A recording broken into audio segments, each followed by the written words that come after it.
Lumabas sa survey ng Octa Research na mayorya ng mga Pilipino ang nais na paharapin si Vice President Sara Duterte sa impeachment trial ng Senado.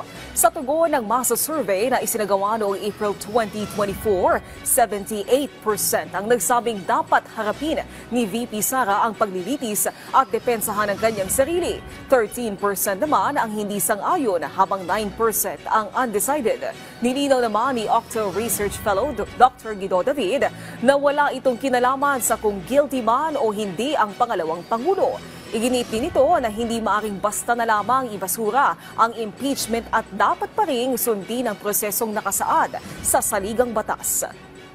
Itong tanong na to, hindi naman walang kinalaman sa whether guilty siya or hindi. Ang tanong ay about sa proseso na dapat harapin yung mga charges against her. Kung gusto niya ma-clear, malinis yung kanyang